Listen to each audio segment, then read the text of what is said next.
गीता अध्ययन के सेशन में आप सभी का स्वागत, जहां हम भगवत गीता के अध्यायों को राणा सर से समझने का प्रयास कर रहे हैं और अब बारी है चौथे अध्याय की ओर बढ़ने की। इससे पहले हमने कर्म योग के बारे में जाना था। आइए जानते हैं चौथे अध्याय में ईश्वर ने हमें क्या समझाने का प्रयास किया है। सर को प्रणाम और निवेदन के आज के सेशन की शुरुआत करें। ओम वसुदेव सुतं देवं कंसचाणूरमर्दनं देवकी परमानंदं कृष्णं वंदे जगद्गुरुं। सभी को बहुत बहुत प्रणाम। बच्चों को ढेर सारा प्यार।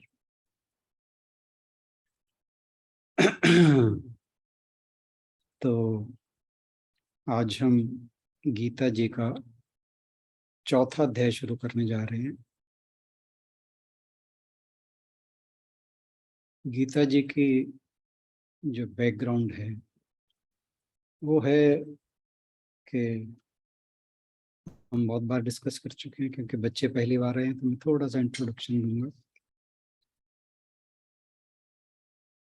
कि कौरवों और पांडवों में युद्ध तय हो गया है और दोनों सेनाएं युद्ध के मैदान में खड़ी हैं। जब दोनों सेनाएं युद्ध के मैदान में पहुंच गई और दोनों तरफ से युद्ध की घोषणा हो गई, शंख नगाड़े आदि बजने लगे, तब अर्जुन ने भगवान श्री कृष्ण से कहा कि हे प्रभु, आप मेरे रथ को दोनों सेनाओं के मध्य में ले चलिए ताकि मैं देखूं कि मेरा युद्ध किन के साथ है। अब ये भगवान की मर्जी थी, वो जहां चाहते खड़ा कर सकते थे, परंतु उन्होंने बहुत ही, इसके लिए शब्द कोई उचित है नहीं, समझदारी कहूंगा, कई जगह चालाकी भी लिखा गया है। तो वो जाके गुरु द्रोणाचार्य और भीष्म पितामह के सामने खड़ा कर देते हैं अर्जुन का रथ। अब जो अर्जुन इस युद्ध में अपने जो कौरव भाई थे उनसे अपने राज्य का हक लेने के लिए, द्रौपदी के वस्त्र हरण का बदला लेने के लिए, और ना जाने कौन कौन से मन में बातें थी जिनको मन में रखते हुए वो युद्ध के लिए पहुंचा था, भीष्म पितामह और गुरु द्रोण को देखते ही उसके हाथ पैर ठंडे हो जाते हैं और वो भ्रम में पड़ जाता है कि ये तो मेरे अपने हैं और इनके साथ मैं युद्ध कैसे करूंगा। जब उसके मन में ये बात आती है कि मेरे अपने हैं, तो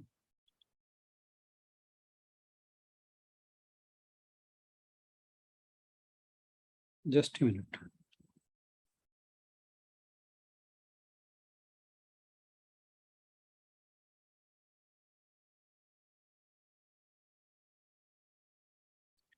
तो जब उसे लगा कि ये मेरे अपने हैं और इनके साथ युद्ध मैं कैसे करूंगा, तो उसके मन में भ्रम पैदा हो गया,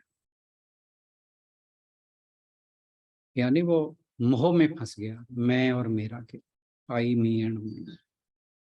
अब जो जिनको वो शत्रु समझकर युद्ध भूमि में आया था, अब उसे वो अपने नजर आने लगे और मोह में गिरा हुआ व्यक्ति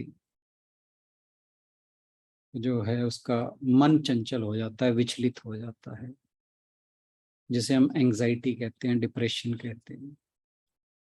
और वो भगवान से कहने लगा कि इनसे युद्ध करके तो मैं पाप का भागी बनूंगा, इनके इनके साथ युद्ध करके मैं जीत भी जाऊं, पृथ्वी का राज्य भी भोगूं, तो भी वो इनके खून से रंगा हुआ राज्य होगा, इससे तो मैं भीख मांगकर अपने जीवन का निर्वाह कर लूं तो वो बेटर है।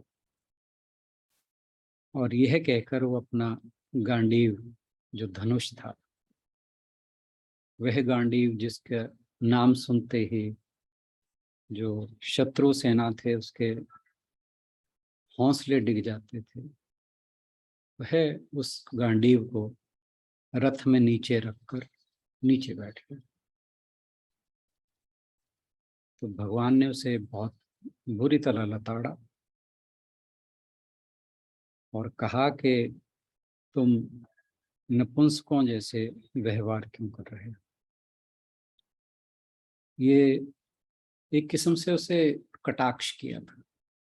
आपको याद होगा कि जब वह 14 वर्ष के लिए वनवास गए थे जुआ में हारने के बाद पांडव, तो उसमें 1 वर्ष का उन्हें अज्ञातवास भी मिला था कि अगर 14वें वर्ष में वे कहीं पहचान लिए जाएं तो उन्हें फिर 14 वर्ष के लिए वन में जाना पड़ेगा। ये दुर्योधन की शर्त थी।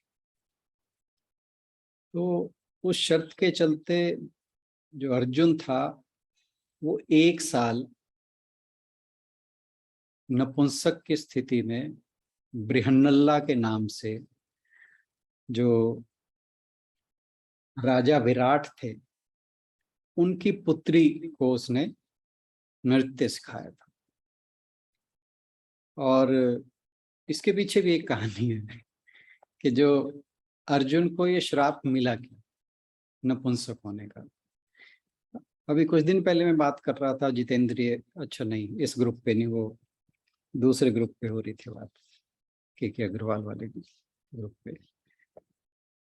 वो था कि जब भगवान श्री कृष्ण ने अर्जुन को स्वर्ग में दिव्य अस्त्रों को लेने के लिए भेजा, तो कहते एक दिन वो अपने शयन कक्ष में लेटा हुआ था तो अप्सरा उर्वशी उसके पास अपना प्रेम निवेदन लेकर आती है और कहती है कि मैं तुम जैसा पुत्र चाहती हूँ, इसलिए मेरा प्रेम निवेदन स्वीकार करो। तो अर्जुन कहता है कि माता आपको पुत्र ही चाहिए, मेरे जैसा ही चाहिए तो मुझे ही बना लीजिए। और यह कह के वह उसका प्रेम प्रस्ताव ठुकरा देता है। तो उर्वशी जो थी वो इस बात से अपमानित महसूस किया और उसने उसको श्राप दिया कि तुम नपुंसक बन जाओ।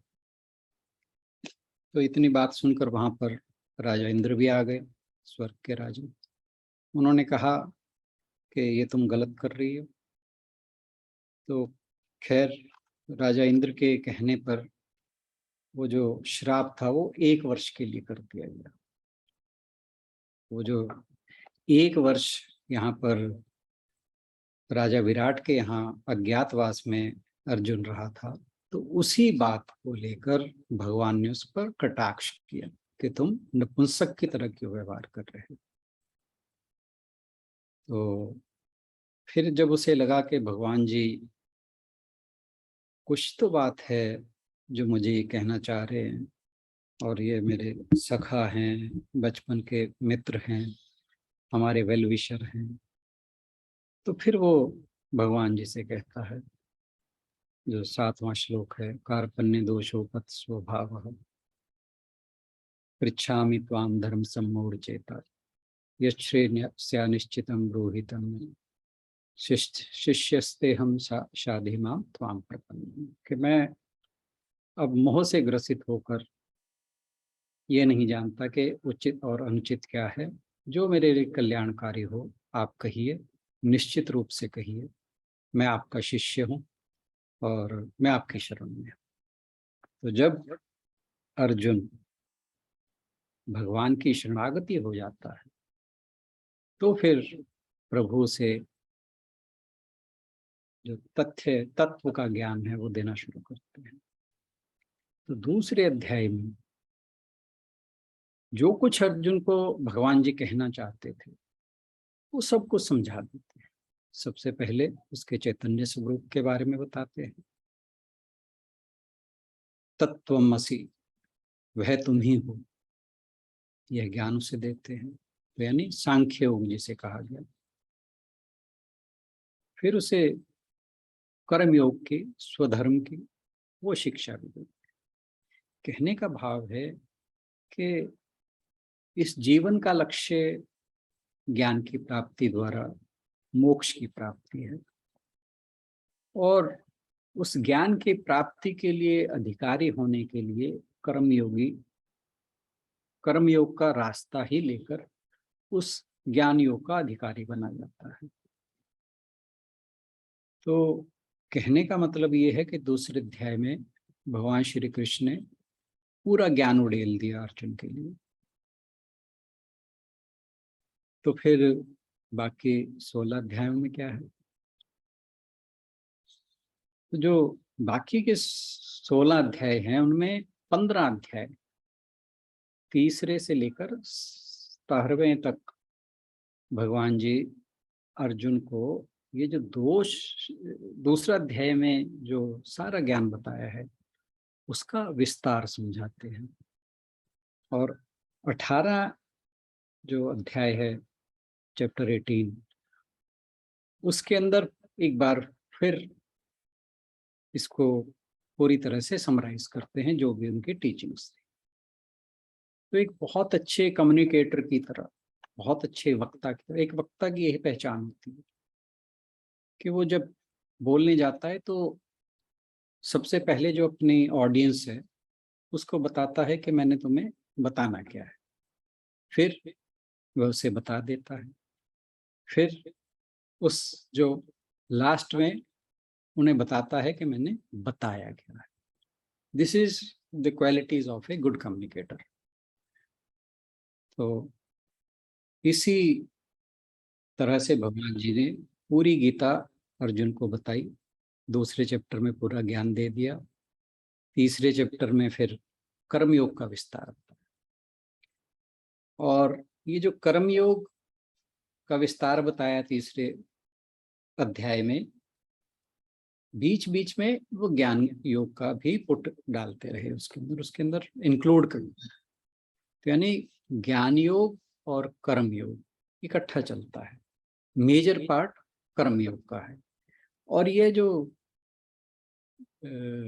सिलसिला है ये 6ठे अध्याय तक चलता है। यानी मेन मतलब ज्ञान योग एक लक्ष्य है और उस लक्ष्य को प्राप्त करने का उपाय कर्म योग है। तो इंग्लिश में एक वर्ड होता है ना, इंटरट्वाइंड। तो ये दोनों को मिलाकर भगवान जी 6 अध्याय तक बातचीत करते रहते हैं। तो इस अध्याय में भी कर्म योग और ज्ञान योग की ही बात होगी। तो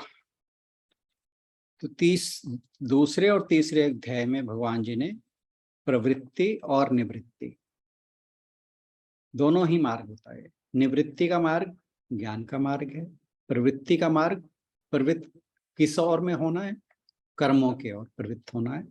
किस प्रकार के कर्म करने हैं? आसक्ति रहित, फल की इच्छा रहित, भगवान को समर्पित करते हुए, और कृतत्व और भोक्ता का अहंकार अपने सिर ना लेते हुए। और कहते हैं कि जो निवृत्ति का मार्ग है, निवृत्ति का मार्ग यानी मोक्ष प्राप्ति का लक्ष्य है, वो प्रवृत्ति के मार्ग से होकर ही जाता है।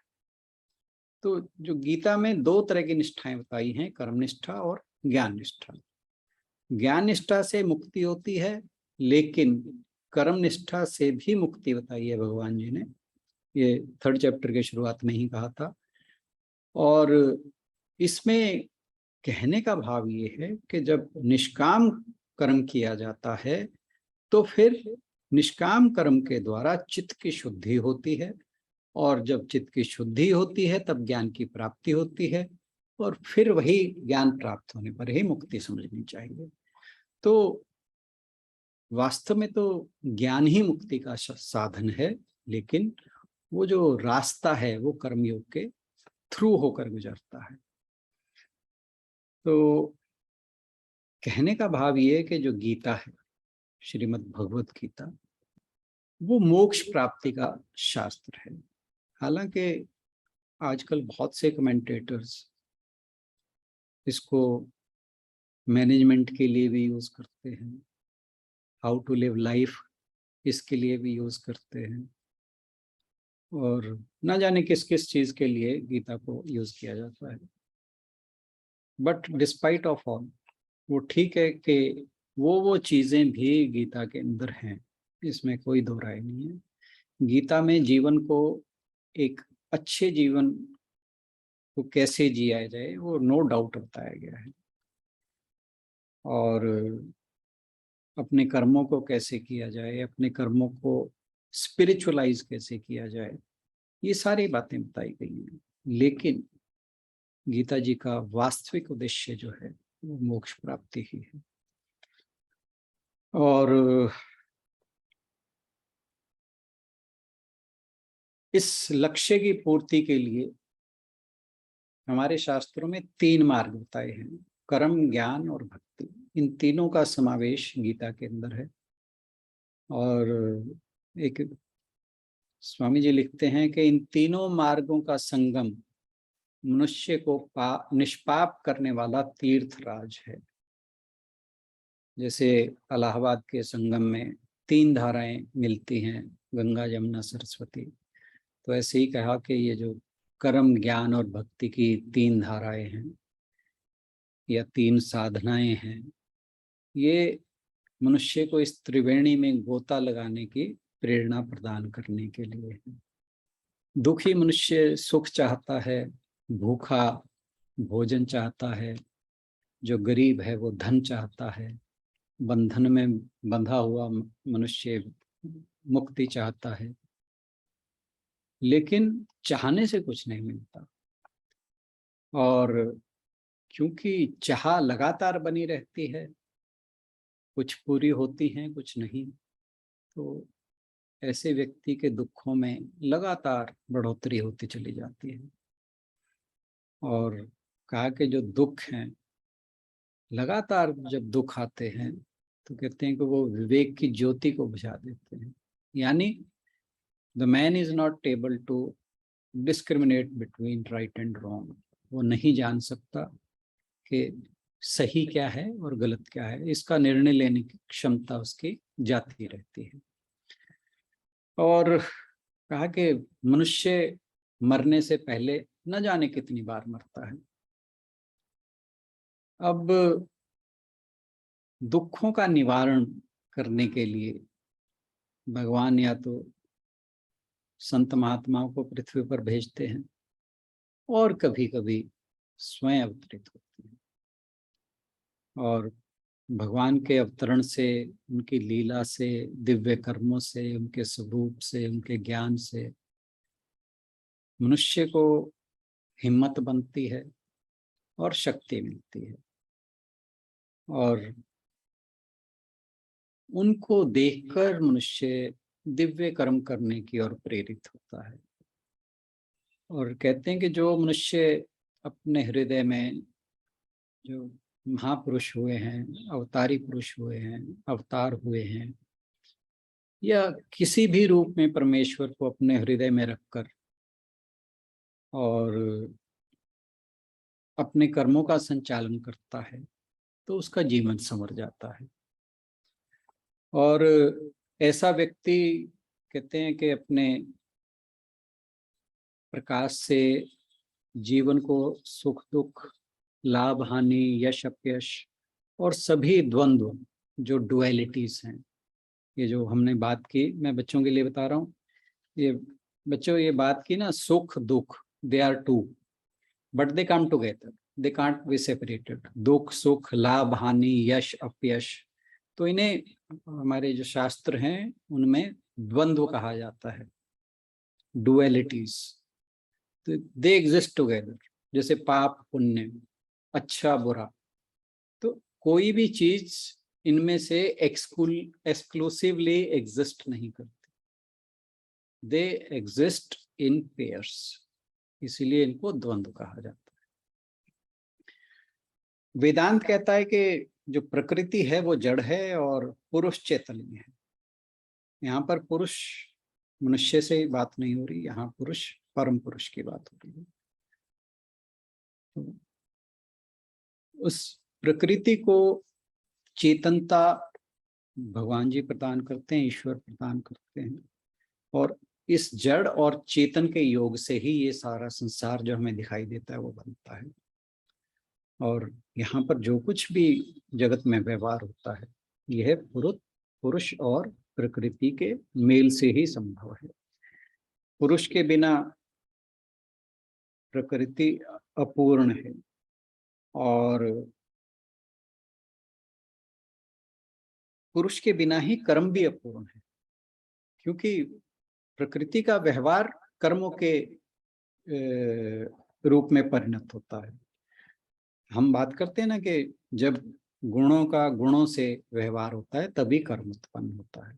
तो अगर पुरुष को प्रकृति में से निकाल दें तो प्रकृति में गुणों का समावेश ही खत्म हो जाएगा, तो फिर कर्म होना बंद हो जाएंगे। तो इसलिए जैसे पुरुष के बिना प्रकृति अपूर्ण है, ऐसे ही पुरुष के बिना कर्म अपूर्ण है।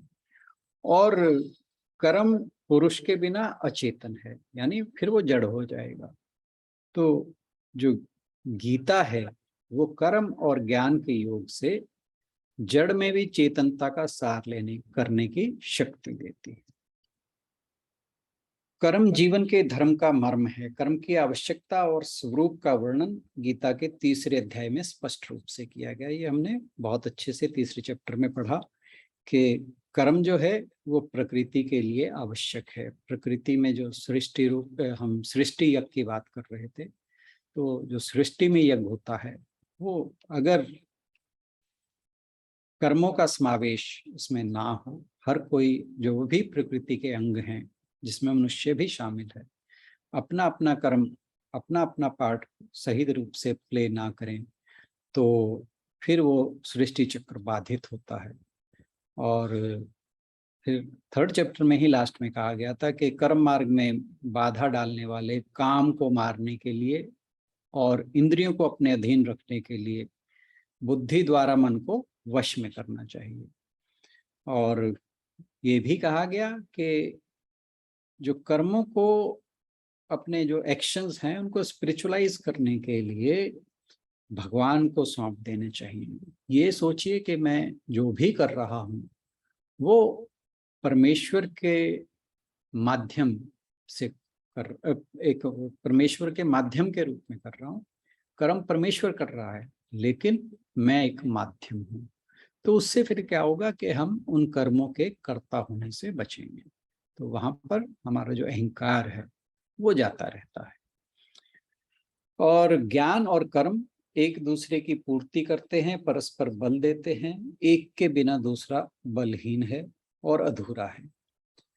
और कर्म और ज्ञान का योग कर लेना मानव धर्म है। संपूर्ण धर्म और कर्म इसी योग के लिए है। सृष्टि के प्रारंभ में जगत और जीवन को सत्य, शिव और सुंदर बनाने के लिए परमेश्वर ने महाप्रजाओं को इसी योग का उपदेश किया था, जो इस चैप्टर के पहले श्लोक से आता है।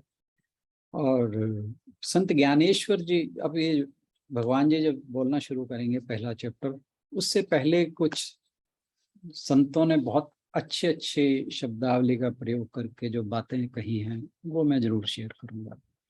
संत ज्ञानेश्वर जी ज्ञानेश्वरी में कहते हैं कि अब कानों के लिए बहुत शुभ काल आया है, क्योंकि आज उसके लिए गीता रूपी अमृत का भंडार खुल रहा है। जो बात पहले स्वप्न के समान और केवल काल्पनिक जान पड़ती थी वही आज वास्तविक सिद्ध हो रही है। एक तो विषय ही बिल्कुल अध्यात्म विचार का है और उस पर वक्ता है प्रत्यक्ष भगवान श्री कृष्ण, और उसमें भी श्रोता कौन है? भक्त श्रेष्ठ अर्जुन। श्री कृष्ण और अर्जुन दोनों बातें कर रहे थे। उस समय संजय ने धृतराष्ट्र से कहा, इसका कहीं विवरण नहीं है, इट इज सपोजिडली कहा, ऐसा मान लिया कि ऐसे कहा होगा कि अर्जुन वास्तव में निर्मल गुणों की देवी संपत्ति से मंडित हैं, क्योंकि परमात्मा श्री कृष्ण उनके साथ अत्यंत प्रेम से बातें कर रहे हैं। श्री कृष्ण ने जो गहन तत्व कभी स्वयं अपने पिता वसुदेव, माता देवकी और भाई बलराम को भी नहीं बतलाया, वही आज उन्होंने अर्जुन को बतलाया।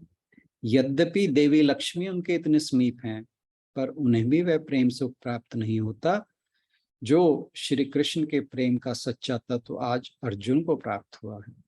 सनकादि योगियों को इस बात की बहुत बड़ी आशा थी कि ईश्वरीय प्रेम पूर्ण रूप से हम ही लोगों को प्राप्त होगा, परंतु उन्हें भी वैसी सफलता प्राप्त नहीं हुई जैसी अर्जुन को हुई। अर्जुन के प्रति इन जगन्नाथ का प्रेम केवल तुलना रहित है। यह अर्जुन के भी कैसे भाग हैं, कैसा पुण्य है कि इसके लिए प्रत्यक्ष निराकार परमेश्वर साकार रूप धारण करके अवतरित हुए हैं। मुझे तो ये दोनों बिल्कुल एक रूप जान पड़ते हैं। सामान्यता जो योगियों को भी प्राप्त नहीं होता, वेदार्थ की समझ में नहीं आता, ध्यान तथा धारण की शक्ति भी जिसे नहीं देख सकती, वही श्री कृष्ण आत्म रूप अनादि और निर्विकार होने पर भी देखिए अर्जुन के प्रति कैसे प्रेम पूर्ण और सदेह हो गए हैं। सदेह means he has taken a body. अवतार का मतलब कि प्रभु ने देह धारण की है, या सदेह का मतलब कि उन्होंने देह धारण कर ली है। उन्हें इस अर्जुन के प्रेम ने देखिए किस प्रकार अपने वश में कर लिया है। फिर एक और स्वामी जी लिखते हैं कि रणभूमि की ओर अवलोकन करो, जहां श्वेत रंग के 4 अश्व किसी वीर के रथ में जुड़े हुए दिखाई पड़ते हैं। ये जो चारों घोड़े थे, अश्व जिनकी बात कर रहे हैं, ये कहते हैं कि गंधर्वराज चित्ररथ ने अर्जुन को इस युद्ध के लिए स्पेशली दिए थे। ये श्वेत क्यों है? लगता है कि ये पारे से बने, इसलिए स्वभावतः अत्यंत चंचल होने के कारण ये आकाश को लांग जाना चाहते हैं।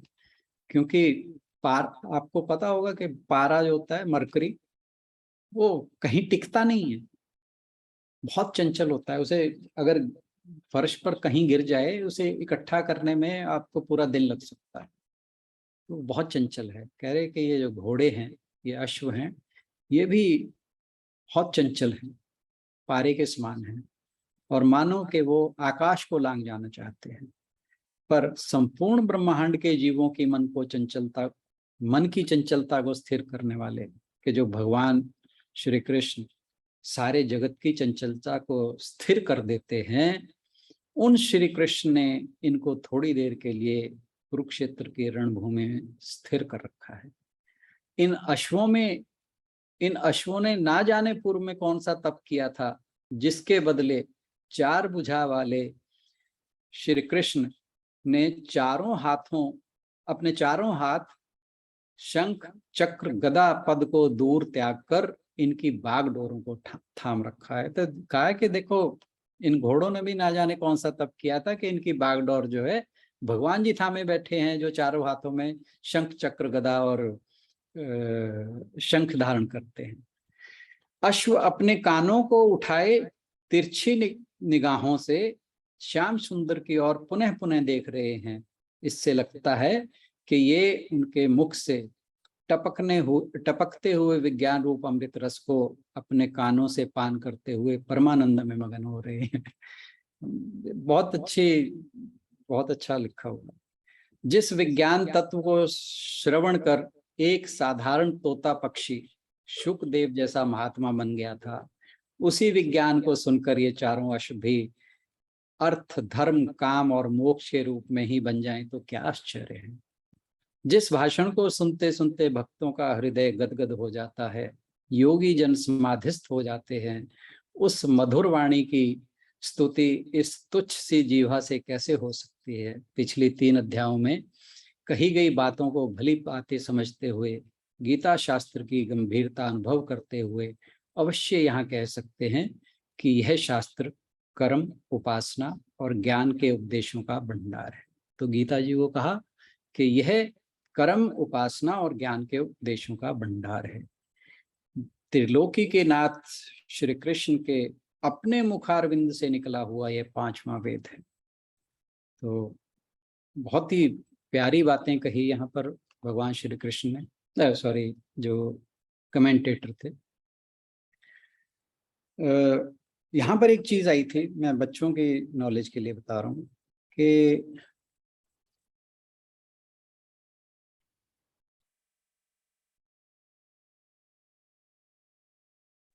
जिस विज्ञान चार वेद पहले लिखे, तो गीता बाद में, गीता जी का बाद में हुआ था। हाँ जी, 5वां वेद बोला ना इन्होंने। हाँ जी, हाँ, तो ये 4 वेद मतलब जो थे वो पहले लिखे गए थे, ये अथर्ववेद और वो जो थे थो, ऋग्वेद थो, वगैरह। थोड़ी सी वेट करिए, सब कुछ आ रहे वाला। एक्चुअली क्या है कि इसे 5वां वेद इसलिए कहा जाता है कि वेदों का सार ही है इसमें। गीता को कहा जाता है उपनिषदों का सार, और उपनिषद जो हैं वो सारे उपनिषद वेदों का ही पार्ट है, इसलिए इसको 5वां वेद कहा गया है। और थोड़ी सी मैंने आपको थोड़ा सा बता दिया, डिटेल अभी इसके बाद में आती है, आप वेट करिए। ठीक। तो यहाँ जो बात आई थी कि जिस विज्ञान तत्व को श्रवण कर एक साधारण तोता पक्षी शुकदेव सा महात्मा बन गया था, तो क्योंकि बच्चे बैठे हैं तो मैं ये बात यहाँ पे जरूर इनको बताना चाहूंगा कि शुकदेव जी की हमने अपने ग्रुप पे बहुत बार बात की है। शुक का अर्थ होता है तोता, और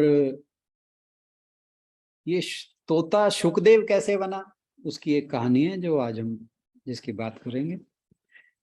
हुआ क्या कि एक बार ब्रह्मा जी सभी देवताओं के साथ बैठे थे। उन्होंने कहा कि कोई सबसे बड़ी बात बताइए क्या है इस जगत में। तो किसी ने कुछ बताया, किसी ने कुछ बताया, तो ब्रह्मा जी संतुष्ट नहीं हुए। तो ब्रह्मा जी ने कहा कि सबसे बड़ी चीज है निस्वार्थ प्रेम। तो किसी ने कहा कि यह निस्वार्थ प्रेम तो केवल भगवान शंकर और माता पार्वती के बीच में है। तो नारद जी कहते हैं कि नहीं, ऐसा तो नहीं होता। कह रहे नहीं है। तो नारद जी कहते हैं कि चलो मैं इनके बीच में भेद डाल के दिखाता हूँ। तो नारद मुनि जी का तो ये काम ही है। तो नारद मुनि जी माता पार्वती के पास पहुंचते हैं, भगवान शिव वहां है नहीं। तो वे माता पार्वती से कहते हैं कि भगवान शिव ने आपको अमृतत्व का पाठ बताया कि नहीं। तो माता कहती नहीं। तो कहते इसका मतलब भगवान शंकर आपको प्रेम नहीं करते। उनके मन में संदेह डाल दिया। तो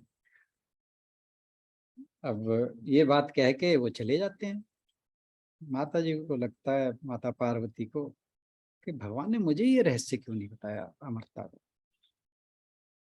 वो भगवान से कहती हैं जब वो आते हैं कि आपने मुझे अमृतत्व का रहस्य नहीं बताया। तो वो कहते हैं देवी फिर कभी बात करेंगे। कह रहे नहीं, इसका मतलब मुझे आप प्रेम नहीं करते। तो भगवान शंकर विवश हो जाते हैं। वो कहते हैं चलिए। तो जो अमरनाथ की गुफा है, कहा जाता है कि भगवान शंकर पार्वती माता को लेकर कहते हैं कि एक निर्जन स्थान में चलते हैं। ये रहस्य गूढ़ रहस्य है, हर किसी को नहीं बताया जाता। मैं नहीं चाहता कि जब ये कथा मैं आपको सुना रहा हूं तो कोई और भी सुने। तो वो धीरे धीरे जब गुफा की तरफ जाते हैं, कहते हैं कि अपना वाहन त्याग देते हैं, नंदी बैल को, अपने गले से सर्प को निकाल देते हैं, अपना चांद जो उनके माथे पर सुशोभित है अर्धचंद्र उसे उतार देते हैं। बात क्या, जाते गंगा को उतार देते हैं। जाते जाते गुफा तक जाते जाते वो हर चीज को हटा देते हैं ताकि वहां कोई और ना हो माता पार्वती के सिवा। तो कह रहे गुफा में पहुंचकर वहां कुछ जीव जंतु होते हैं, तो वो कहते हैं कि ताली बजाते हैं, तो वो सब भाग जाते हैं। लेकिन ये भी माया है प्रभु। हर बात में लेकिन आ ही जाता है। लेकिन कहते हैं कि वहां एक तोते का अंडा था, और क्योंकि वो अंडा था उसमें जान नहीं थी, तो भगवान शंकर ने जब ताली बजाई तो बाकी तो सारे जीव जंतु वहां से भाग गए, और वो अंडा पड़ा रहा। और जैसे ही भगवान शंकर ने अमर कथा शुरू की तो वो अंडा जो है उसका टाइम पूरा हो गया और वो तोता बन गया। अब हुआ क्या कि जब भगवान शंकर अमर कथा सुना रहे थे तो माता पार्वती को थोड़ी देर बाद नींद आ गई।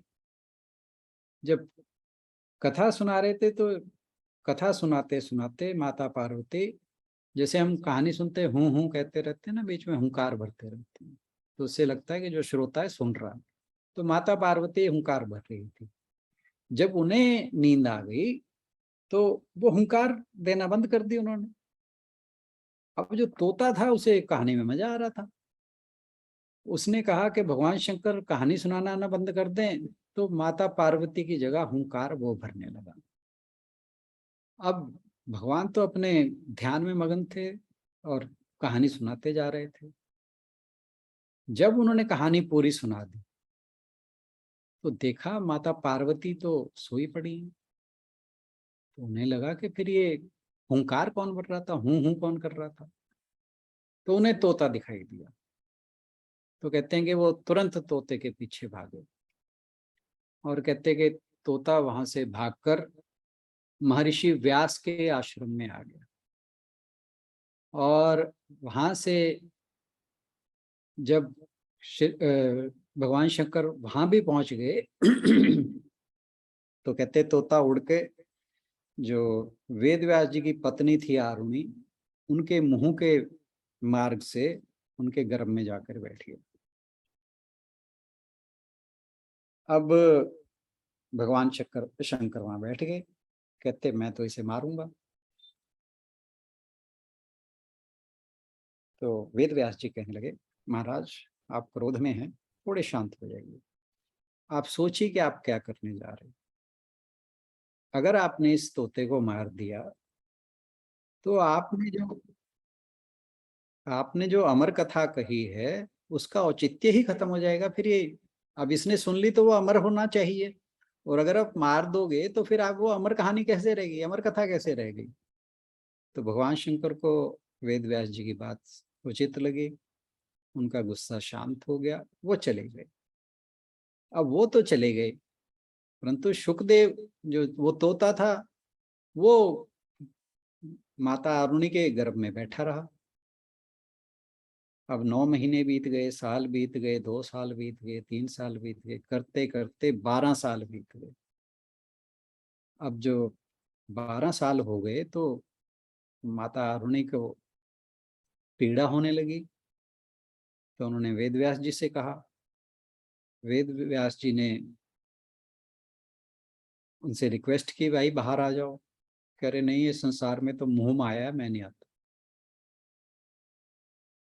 तो फिर वेद व्यास जी ब्रह्मा जी विष्णु जी शंकर जी के सबके पास गए। तो फिर कहते हैं कि विष्णु जी खुद आए।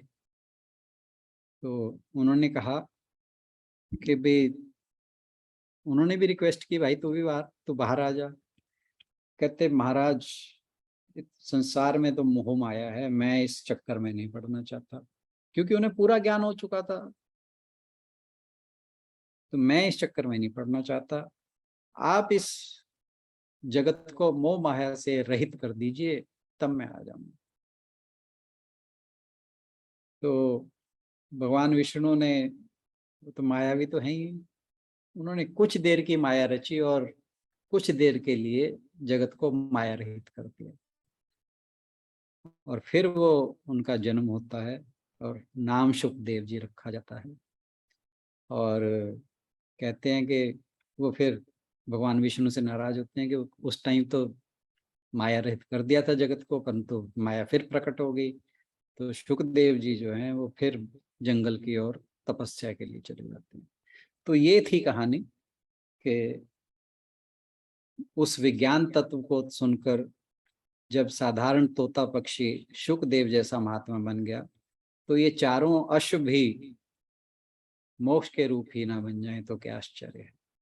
चलिए अब हम अपने विषय की ओर लौट चलें और भगवान के उपदेशों के जो सूक्ष्म बागडोरे हैं, उनसे अर्जुन के मन के जो अश्व हैं, मन, चित्त, बुद्धि और अहंकार, ये चार जो अश्व हैं अर्जुन के,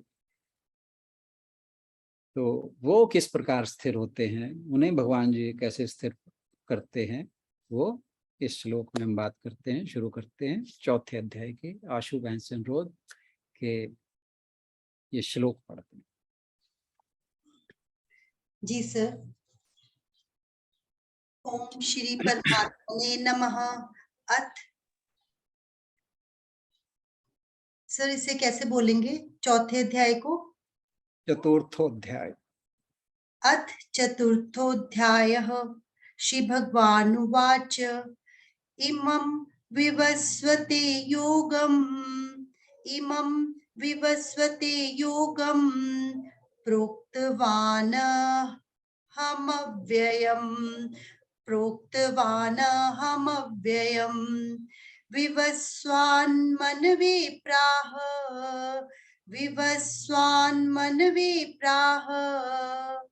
मनोरिक्ष्वाकवे ब्रवीत्। भगवान श्री कृष्ण ने कहा, मैंने इस अमर योग विद्या का उपदेश सूर्यदेव विवस्वान को दिया और विवस्वान ने मनुष्यों के पिता मनु को उपदेश दिया और मनु ने इसका उपदेश इक्ष्वाकु को दिया। सर इसे अलग कर दो या इसी में चलने दो? है इसकी रिकॉर्डिंग अलग कर दें, वो सिर्फ चौथे अध्याय का बहुत अच्छा बना है जो आपने बताया। as you wish, I don't mind. हाँ जी।